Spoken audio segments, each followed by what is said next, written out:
Aktori dhe regjisori mirënjohur korçar Guri Koço ka prezantuar një recital të titulluar 50 pa 1. Në këtë recital aktorial, ai dhuroi jo thjesht një shfaqje, por një përvojë të thellë emocionale, grimca kujtimesh të jetës së tij artistike dhe reflektime të sinqerta për rrugën e gjatë që ka përshkruar. Një vit që e mendonja dhe 3 muaj që punoj. Sigurisht është një dalmarrje e madhe. Sepse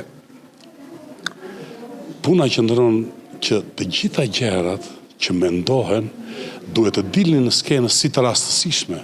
Kam bërë punën, kam rritur fëmijët me këtë punë, dua teatrin dhe kjo dashuri duhet të dilte në pa. Guri Koço është më shumë se një emër i njohur i skenës shqiptare. Ai tashmë ka mbetur një monument i gjallë i teatrit të Korçës, që ka ndërtuar një jetë mbi atë skenë, me zërin e tij pompoz, me ndjenjën e tij artistike dhe sigurisht me dhjetra batuta që mund të çarmatosin në çdo çast.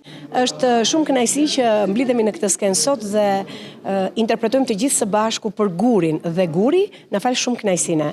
50 vjet pa 1, pra mos harroni, rreth 50 vjet në skenë. Unë kam patur fatin ta kem koleg në shumë shfaqje, kam krijuar shumë dialogje, kam qenë shumë e lumtur që kam krijuar me Gurin. Për të gjithë kontributin e dhënë në skenë për gati gjysmë shekulli, Këshilli i Qarkut të Korçës i ka akorduar një certifikat për kushtimi. Një artist që i ka dhënë skenës dhe vazhdon t'i jap, kërkon vlerësim jo thjesht nga publiku, por dhe nga institucionet. Prandaj dhe ne si Këshill Qarku e vlerësuam me një certifikat për kushtimi. Teatri Andon Zako Çajupi i Korçës ka qenë shtëpia e tij e dytë, ndërsa publiku korçar ishte familja e gjerë që e ka ndjekur, duar trokitur dhe dashur krejt ndryshe.